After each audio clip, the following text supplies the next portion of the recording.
December 13th, 1942. Fort Chaffee, Arkansas. Sunday morning arrived quietly without urgency. The heat had not yet settled into the ground, and the air carried a softness that felt unfamiliar to anyone who had learned to measure days by orders and alarms. The bell outside the mess hall rang once slow and unforced. Not the sharp command of a workday, not the clipped warning of inspection. A Sunday bell. She rose from her bunk with the others, her movements practiced economical. Captivity had trained the body well. You stood when told. You walked when directed. You did not expect variation. Variation was dangerous. She straightened the creases of her issued uniform, the fabric thin from repeated washings, and joined the line forming outside the mess hall. Gravel crunched beneath boots. No one spoke. Habit had taught them that silence was safer than curiosity. Then the smell reached her. It came before the doorway, before the long tables were visible, before she had time to prepare herself. Warm, sweet, unmistakably rich. Pancakes. Butter melting somewhere nearby. Coffee. Real coffee, not the bitter substitute she had known in Germany for the last year of the war. And something else heavier clinging to the air. Syrup. She stopped walking without meaning to. The woman behind her nearly collided with her back. This had to be a mistake. Inside the mess hall looked wrong. That was the only word her mind offered. Wrong in ways that did not fit with captivity.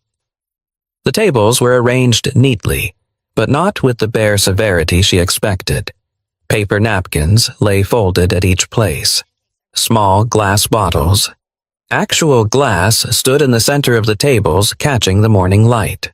Syrup bottles filled to the neck. She scanned the room quickly, searching for guards for signs of a test. But the American soldiers were already seated, moving through the same line, carrying identical trays. They ate the same food. No separation, no distinction.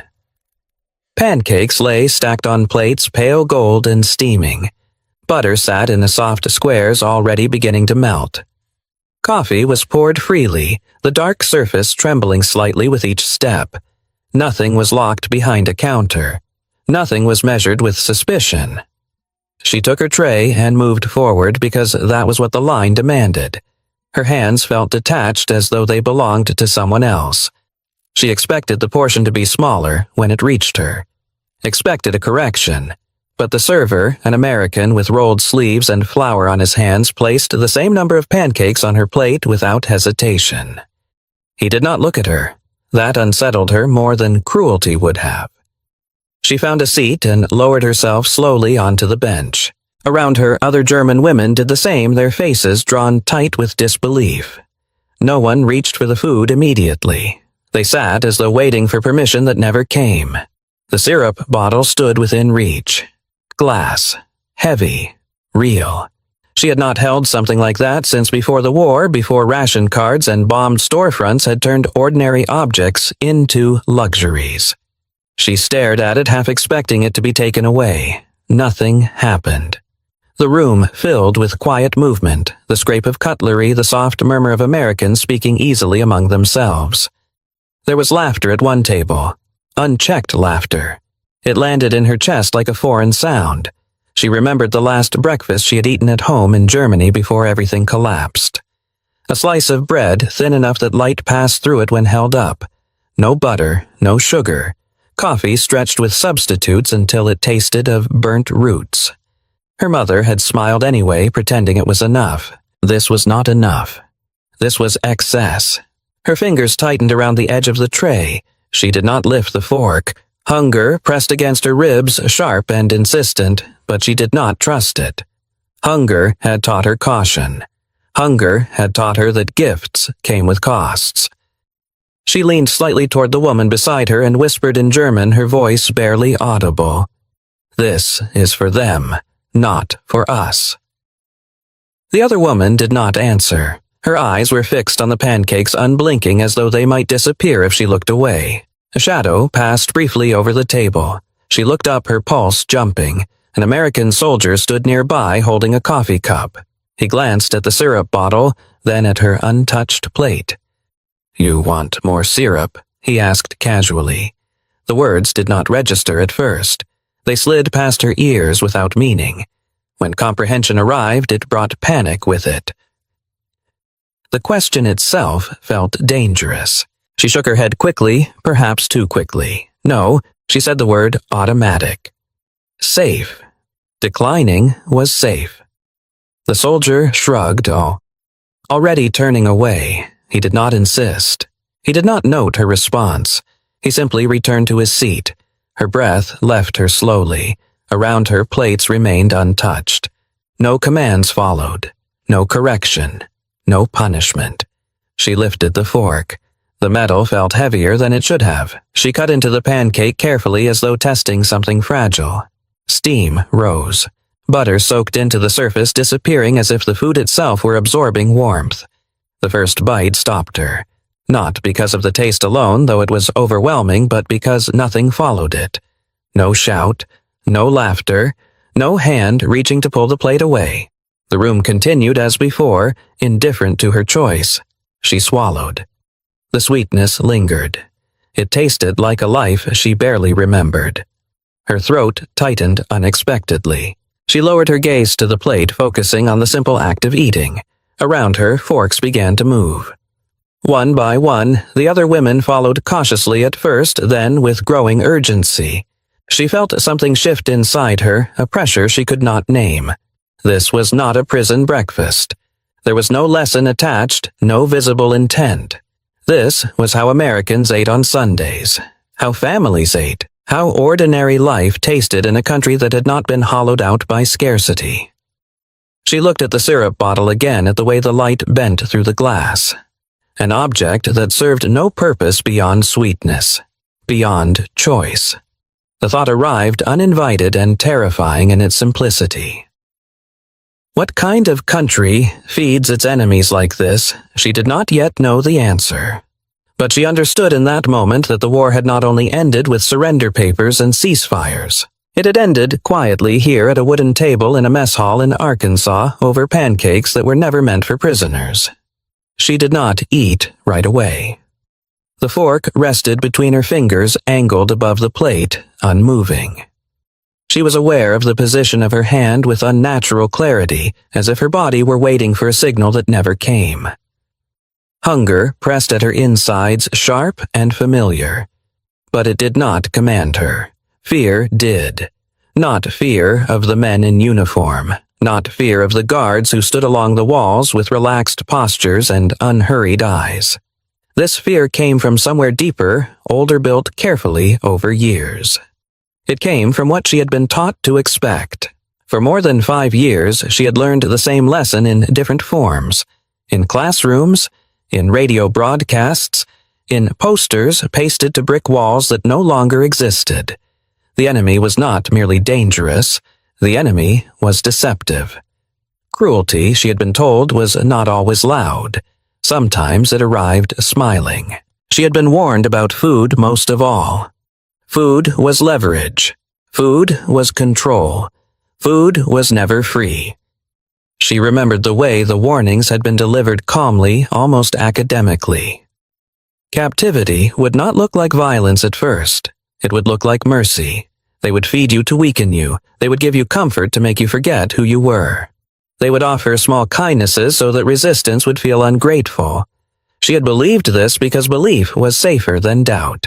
Her eyes drifted to the pancakes again.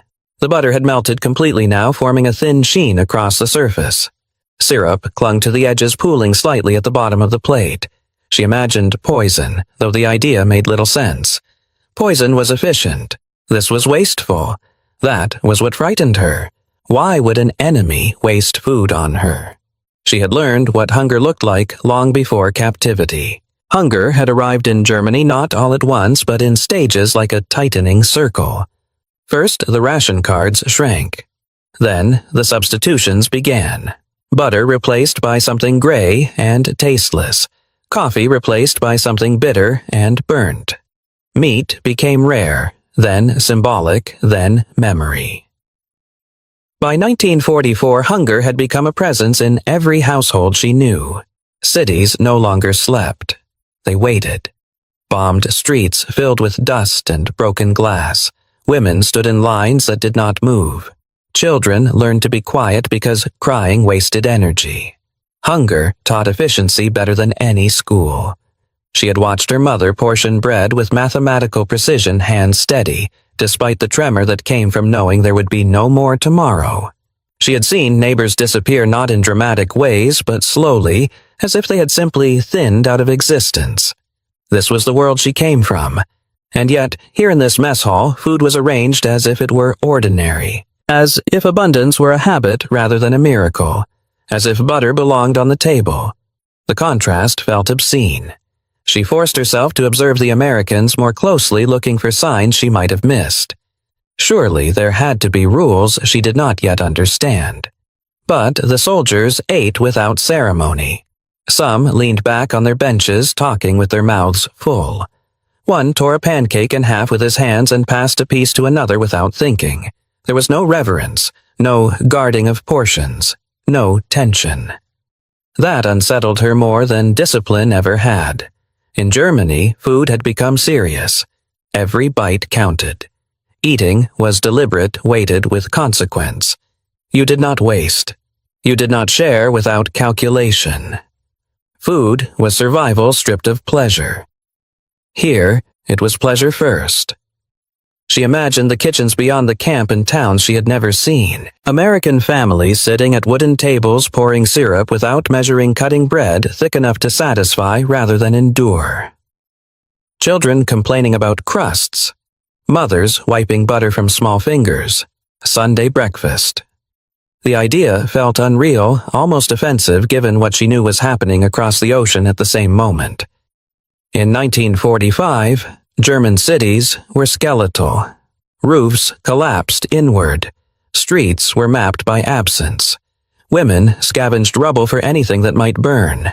Children learned the sound of aircraft before they learned to read.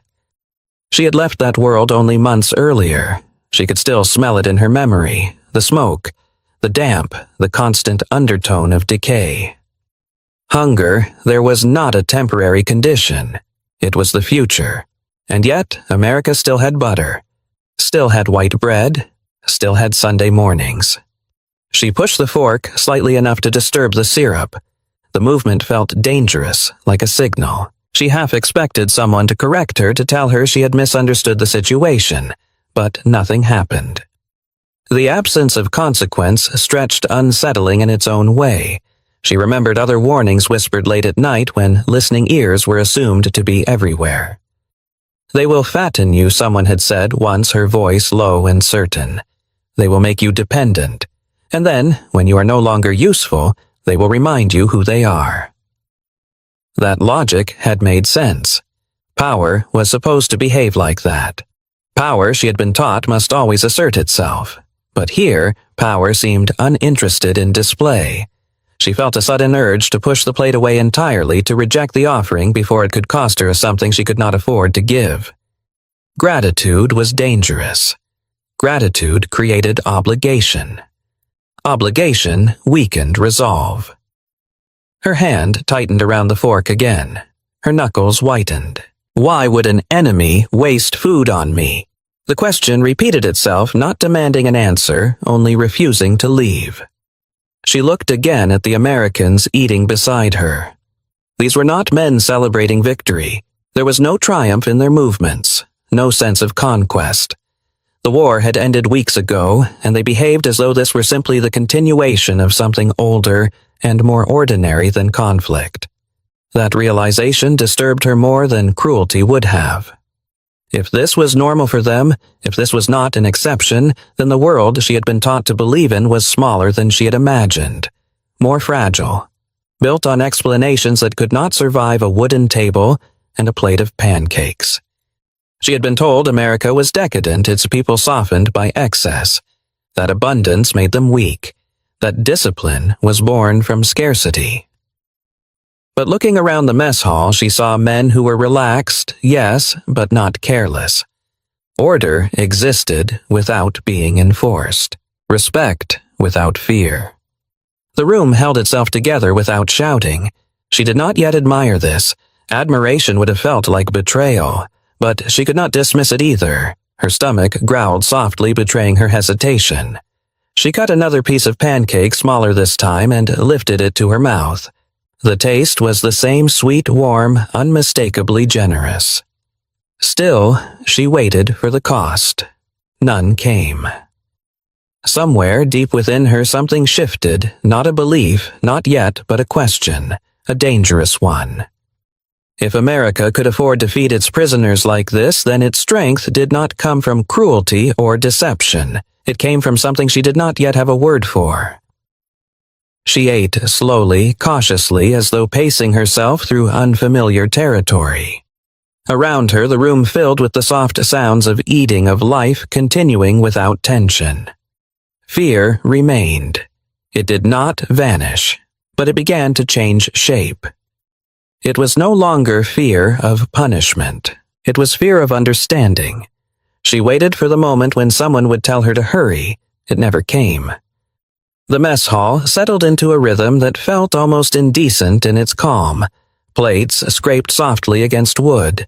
Coffee cups were refilled without ceremony. No guard paced behind the benches. No voice counted minutes. Time for once did not belong to authority. She ate slowly, expecting interruption. Each bite felt provisional, as if it might be the last one she was allowed. But the Americans did not watch her. That, more than anything else, confused her. The cook moved behind the counter with steady, unremarkable motions. He was older than most of the soldiers, his sleeves rolled high forearms marked with old burns and flour dust. He flipped pancakes, wiped the griddle, poured batter again. When trays passed in front of him, he did not linger on faces. Prisoner or not, the plate received what it received. No more, no less. He did not instruct. He did not hurry. He did not monitor what anyone chose to do with the food. That absence of attention unsettled her more deeply than scrutiny would have. In Germany, nothing involving food escaped notice. Someone always counted. Someone always watched. Here, no one did. A bottle of syrup ran low at her table. She noticed it because she was watching everything now, cataloging details as a way to stay anchored. One of the American soldiers reached for another bottle from a nearby stack and set it down without comment. The glass made a soft sound against the table. No one thanked him. No one acknowledged the exchange. The act was so ordinary that it almost went unnoticed, and yet it lodged itself in her thoughts. Ordinary generosity was something she had not known how to prepare for. She had been trained to recognize power when it announced itself through uniforms, through commands, through fear. This was something else entirely. This was power that did not need to assert itself because it assumed continuity, as if there would always be more. She thought of the America she had been taught to imagine, a nation of waste, of excess, on the verge of collapse, feeding itself until it grew soft. She had believed that such abundance must rot from the inside. But the men around her did not look rotten. They looked capable, grounded, at ease with their surroundings. She remembered the warnings again, but they sounded thinner now, stripped of their authority. If kindness was meant to disarm her, it was doing a poor job of it. No one demanded gratitude. No one asked for compliance in return.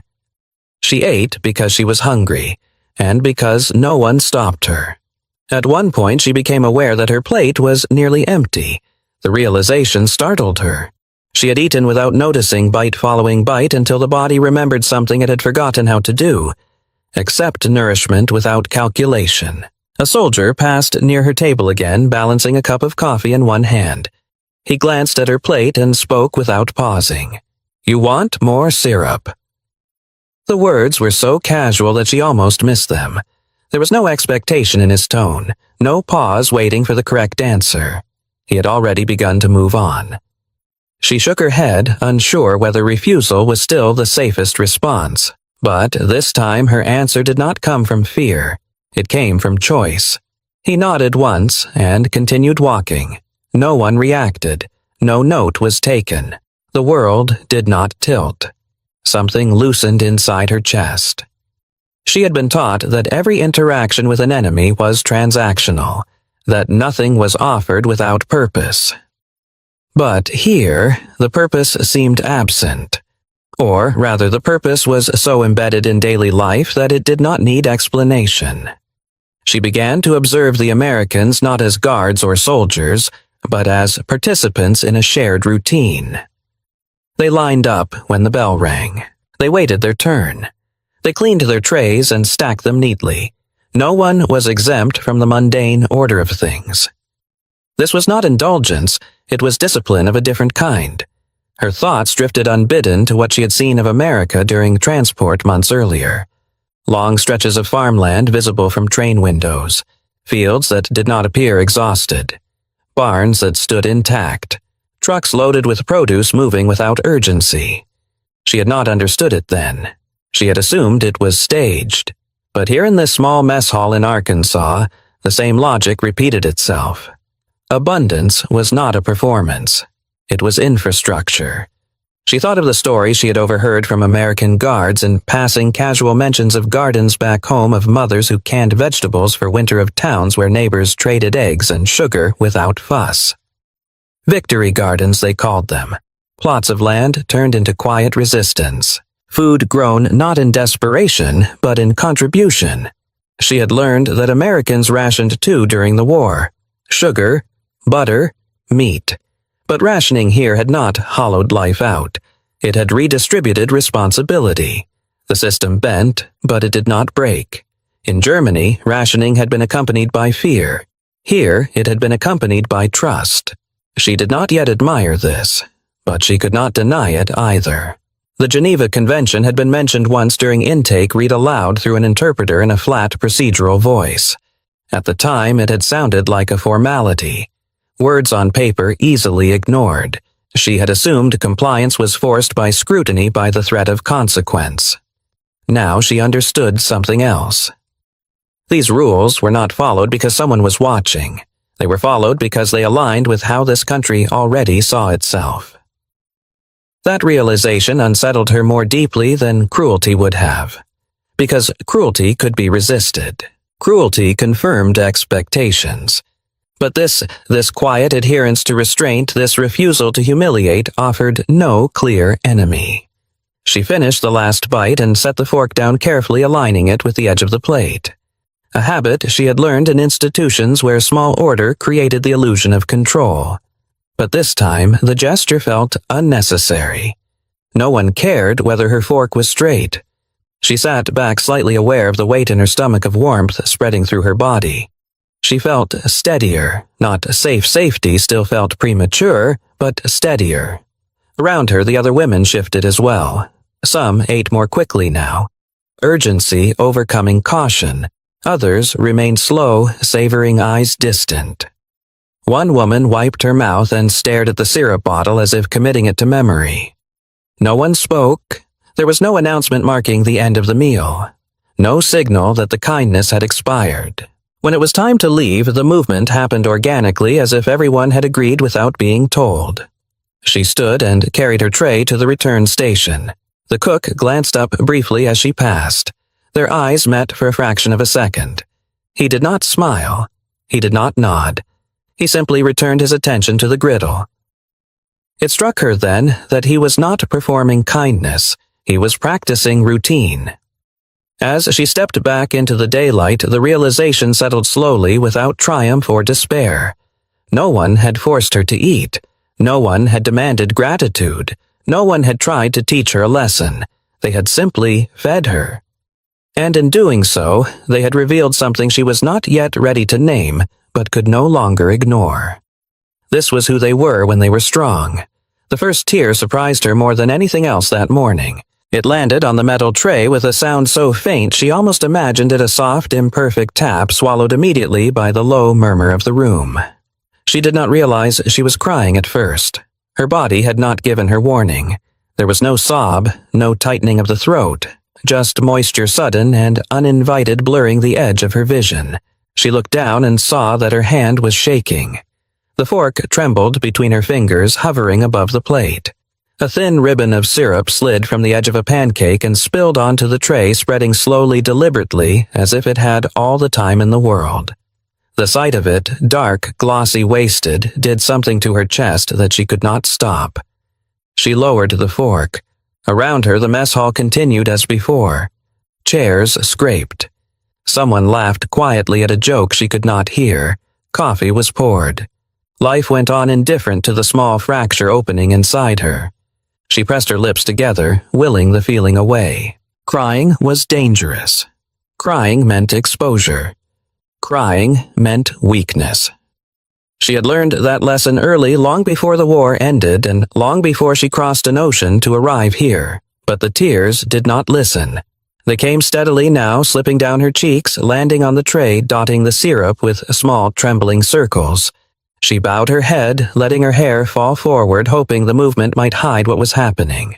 She told herself it was only exhaustion. That her body, finally fed, was misfiring. She told herself it was about hunger. It was not.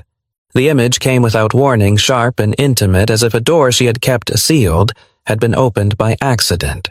A kitchen she had not thought about in years. Narrow, clean, familiar, morning light slanting through a window that no longer existed. Her mother stood at the stove. She was younger in the memory than she had been at the end. Her hair was pinned up her sleeves, rolled to the elbow. She moved with quiet confidence, the practiced rhythm of someone who had cooked the same meals the same way for decades. A pan warmed on the burner. The smell was not syrup. There had not been syrup, but something simpler. Bread. Butter when there was any. Coffee thin, but real. Sunday morning.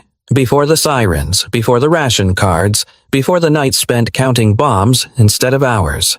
Her mother had hummed then, almost without noticing. A small sound, half melody, half habit. She had done it every Sunday as if the day itself required acknowledgement. The table would be set carefully, even when there was little to put on it. Plates aligned. Cups turned just so. Dignity, her mother had called it. Not as a lesson, but as a practice. The memory tightened around her heart.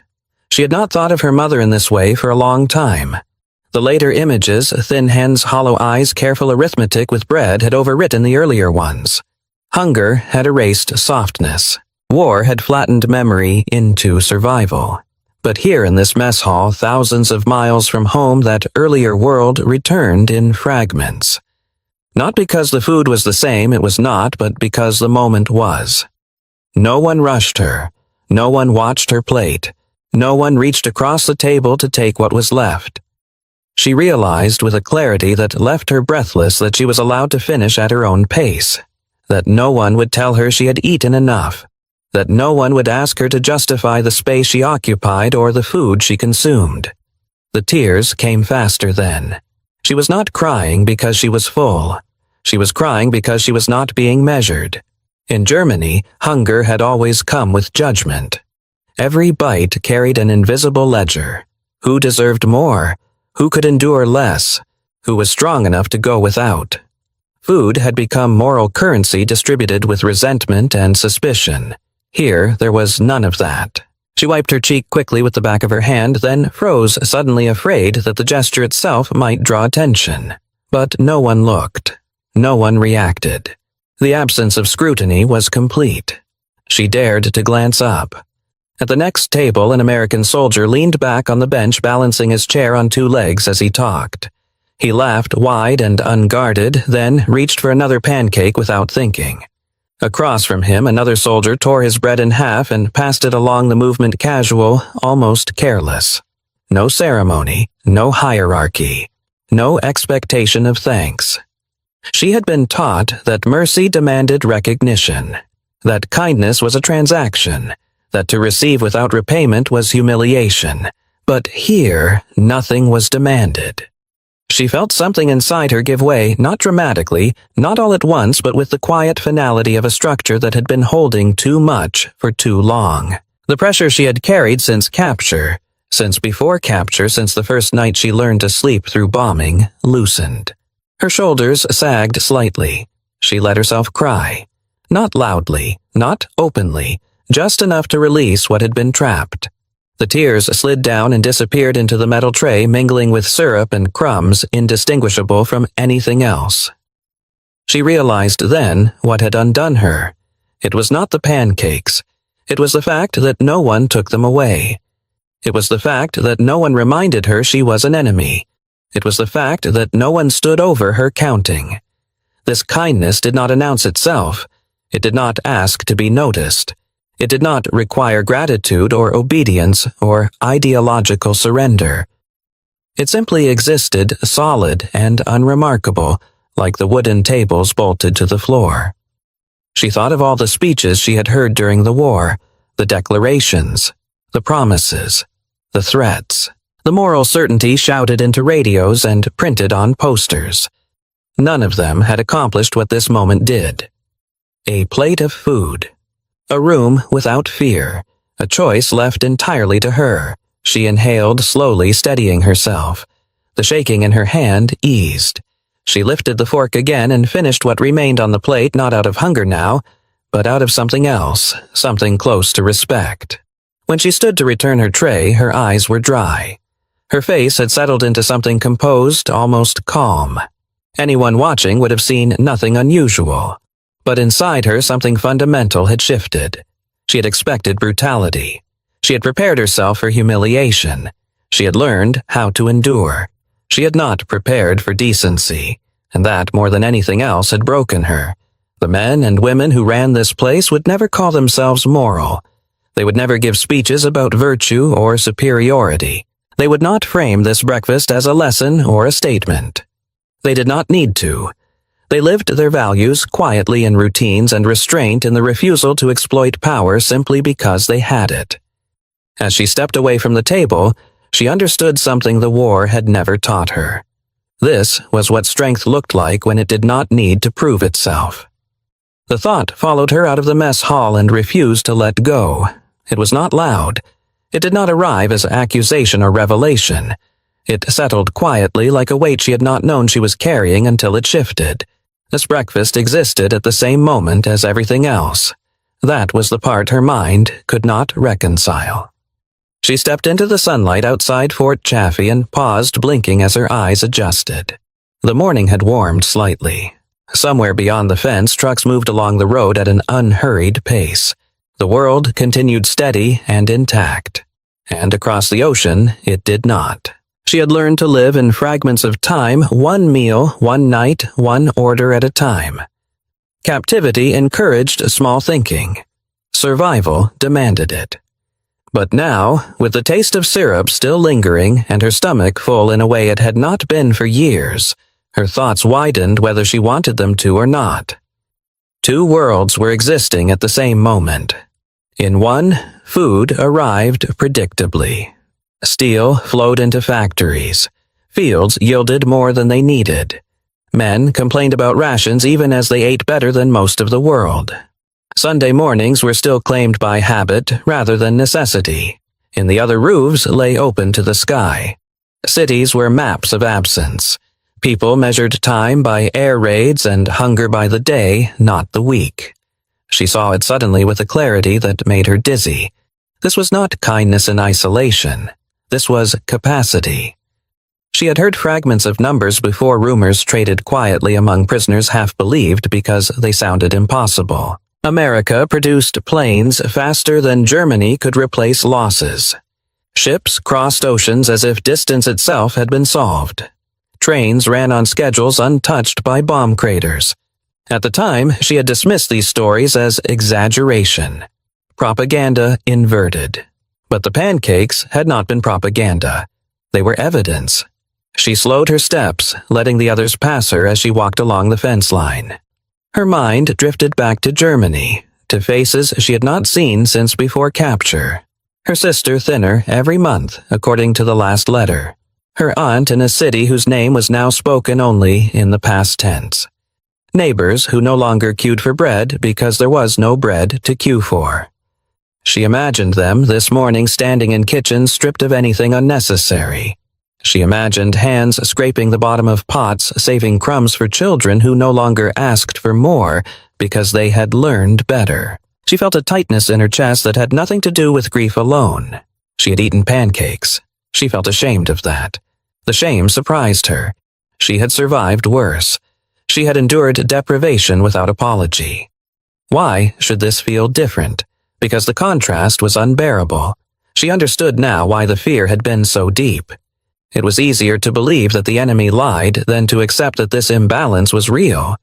That one nation could still feed its prisoners while another could no longer feed its own children. She stopped and rested her hand briefly against the fence.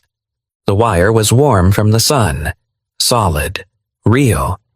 She had been taught that Germany's struggle proved its strength, that sacrifice purified a nation, that endurance was evidence of moral superiority, but endurance without outcome was simply suffering.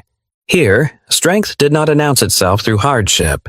It manifested through continuity, through the ability to fight a total war and still pour syrup on pancakes without apology. She felt a wave of dizziness, not physical, but conceptual. The world she had believed in did not collapse in this moment. It had already collapsed elsewhere, but here, she finally saw the scale of it. She had mistaken hunger for virtue. She thought again of the American soldiers inside the mess hall. They did not speak of victory. They did not boast. And they did not frame their abundance as triumph. It was simply the environment they inhabited. That realization disturbed her more deeply than any display of power, because it meant the war had never been equal, not in resources, not in resilience, not in what each society could absorb and continue. She thought of the factories she had glimpsed from train windows during transport months earlier. Endless buildings, smoke rising in steady columns, machines that did not sleep. At the time, she had felt awe tempered by disbelief. Now she understood. Those factories were the pancakes. Those fields were the syrup. Those rail lines were the reason no one had taken her plate away. She closed her eyes briefly, overwhelmed by the scale of it. Germany had asked its people to give everything. America had asked its people to organize everything. The difference mattered more than she had ever been allowed to consider. She felt something shift again, subtler than the breakdown in the mess hall, but no less profound. This was not humiliation. It was awakening. She began to see her captivity differently, not as a punishment, not as a trap, but as a window she had never expected to be opened. She was standing inside a system that did not need desperation to function. A society that could afford restraint because it was not afraid of scarcity.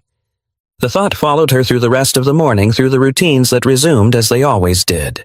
Work assignments, roll calls. The structure of the day returned familiar and grounding. But she carried the comparison with her. She wondered what would happen when she returned home, if there would even be a home to return to. She wondered how she would explain this breakfast without sounding disloyal, without sounding ungrateful to those who had endured worse. She wondered if anyone would believe her, and beyond that, though she did not yet have the words for it, she wondered what this meant for the future. If a nation could be this strong and still choose restraint, what had been lost since then? What would it take to live that way again? She did not know that others decades later would ask similar questions. That people watching this story from another time would measure their own country against the image she was carrying now. That they would feel pride and unease in equal measure. All she knew was this. At the same moment her family might have been dividing a single piece of bread into careful portions, she had been offered more syrup, and no one had asked her to earn it. That knowledge stayed with her heavy and irreversible as she moved forward into a world that no longer fit the shape she had been taught to expect. The realization did not arrive all at once. It came later quietly when no one was watching and nothing remarkable was happening. She was standing in line again, another meal, another ordinary moment in a place that had begun to feel dangerously normal. The shock of the breakfast had faded into memory, but its weight had not lifted. It followed her through the day, through the rhythm of camp life, through the small human interactions that no longer felt staged. She noticed things now that she might have ignored before. How orders were given without shouting. How rules were enforced without humiliation. How restraint, not cruelty, defined authority. And slowly, with a kind of inevitability that frightened her more than force ever had, the pieces began to assemble into something she could no longer deny. America had not defeated Germany by starving its enemies. They had defeated them by refusing to become what Germany had claimed they were. She had grown up believing that power required demonstration, that strength demanded spectacle, that authority had to be proven through fear, through deprivation, through the visible suffering of those beneath it. Germany had built its identity around that idea. Discipline enforced by punishment. Unity sustained by scarcity. Here, none of that applied. No one lectured her about democracy. No one explained moral superiority. No one used this camp as a classroom or a stage. And yet, every day she was learning. Not through words, through behavior.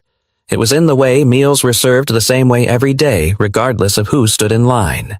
In the way medical care was given without interrogation. In the way guards enforced boundaries without cruelty and kindness without condescension. There was no urgency to prove anything. That was the most unsettling part. She had expected victors to demand recognition, to press their advantage, to remind the defeated of their place. Instead, she found herself inside a system that behaved as though its legitimacy was already settled. America did not need her agreement. It did not need her submission. It simply continued being itself. She thought back to the breakfast again, not as an isolated event, but as a pattern. The pancakes had not been special because they were sweet or abundant.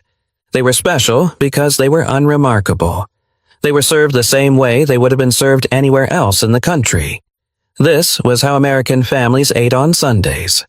And they had seen no reason to change that just because the people at the table were enemies. She understood then that this was not generosity meant to impress.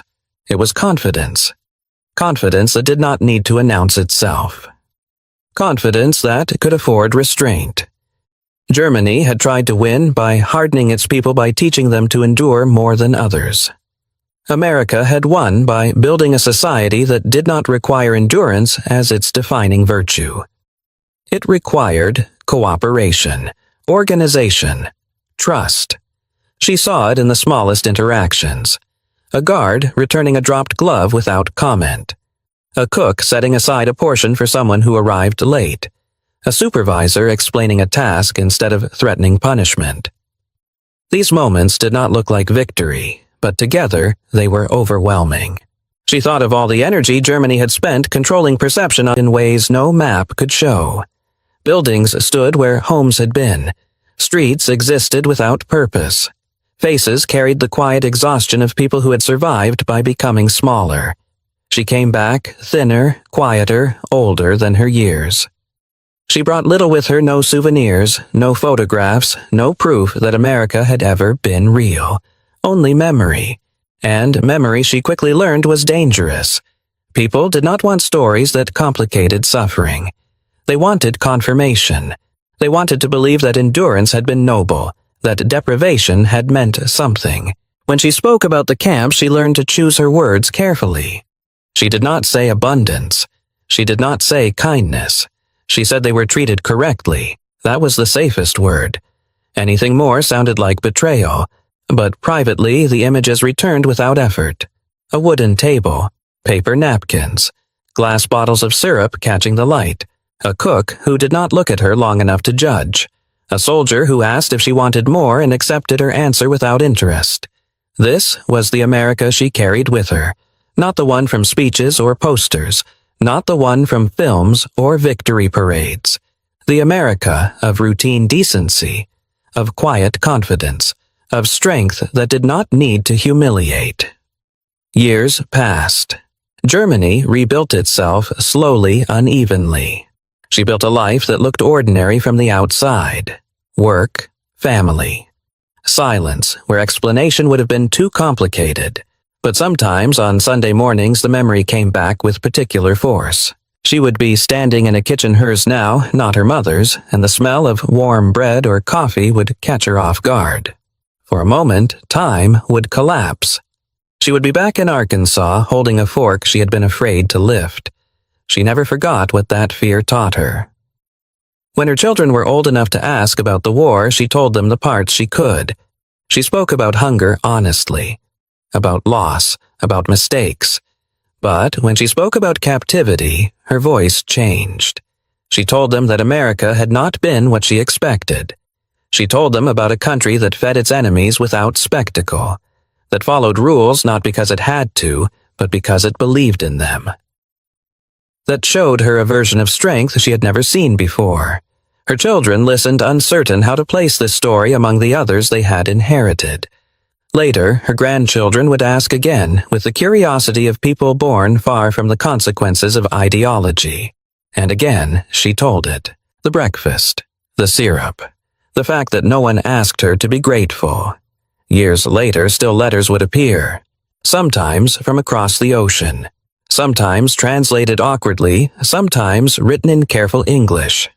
Children and grandchildren of German prisoners reaching out to American families, to towns, to institutions. Thank you for how you treated them. Thank you for letting them come home different. Thank you for showing them something better. Not all of those letters were answered. Not all were even sent. But the gratitude existed, passed quietly from one generation to the next, carried by people who understood that mercy had altered history in ways bombs never could. She did not live to see the world grow complicated again, to watch nations fracture under their own arguments, to see abundance taken for granted or kindness politicized. But those who inherited her story and speeches on symbols on the constant reinforcement of belief. And here, belief did not need reinforcement. It was embedded in routine. No one asked her to change her mind, and yet her mind was changing. She felt it when she caught herself relaxing just slightly in the presence of American authority. When she stopped bracing for the next correction. When she realized that the rules here were predictable not because they were harsh, but because they were consistent. That consistency mattered more than fear ever had. She had been taught that mercy was weakness, that a strong nation could not afford it, that mercy invited collapse. But she was standing inside the strongest nation she had ever encountered, and mercy was not collapsing it. It was stabilizing it. The war had been framed to her as a battle of wills, of ideology, of racial destiny. But the truth, revealed slowly and without ceremony, was simpler and far more devastating to her old beliefs. This was a battle of systems. One system had demanded everything from its people and left them with nothing. The other had asked its people to build, to share, to trust that tomorrow would still exist. She did not feel anger at this realization, nor did she feel resentment. What she felt was something closer to humility.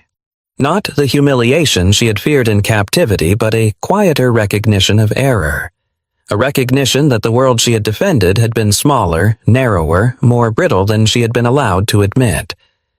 She understood now why America did not need to starve its prisoners. Starvation would have proven nothing. Instead, they had allowed her to see a different way of living, one where strength was measured not by how much suffering could be imposed, but by how little was necessary to maintain order.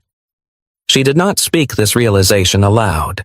There was no one to confess it to, and even if there had been words, would have felt inadequate.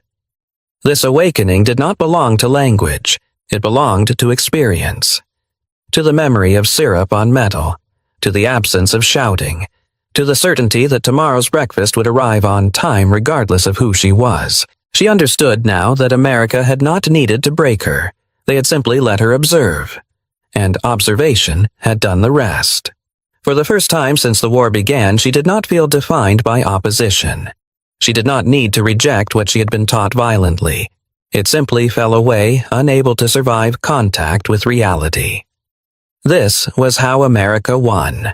Not by demanding surrender of belief, but by offering an alternative so stable, so ordinary, that belief in anything else began to feel unnecessary. She carried that understanding with her quietly, carefully, as the days continued. It was not something she would announce or defend. It was something she would remember. And in remembering it, she knew that the war, at least for her, had truly ended not with defeat but with comprehension. A different way to live had been shown to her, and she could never unsee it. Years later, she would struggle to explain why that breakfast mattered more than liberation. Not the guards lowering their rifles, not the gates opening, not even the journey home. It was the pancakes. The war ended on paper before it ended inside her. Surrender documents were signed. Camps emptied. Ships crossed the Atlantic in reverse, carrying people who no longer knew where they belonged. When she finally returned to Germany, the country she stepped into felt unfamiliar, hollowed out, could not avoid the comparison. They asked themselves questions she had never spoken aloud. What kind of country feeds its enemies like that, and harder still, if we were tested again? Would we still be this America? The question lingered unanswered, heavy with nostalgia and responsibility, because the memory she carried was not of perfection. It was of choice. A choice to restrain power, a choice to live values instead of declaring them, a choice that had required confidence, not fear. She had been changed by that choice, and though time moved on and the world reshaped itself again and again, the lesson endured quietly, waiting to be remembered by those willing to look backward with honesty. The breakfast did not end the war, but it ended something inside her, and in doing so it left behind a legacy far stronger than propaganda, far more lasting than victory speeches, a reminder of who America was when it was at its strongest, and a question that still deserves an answer.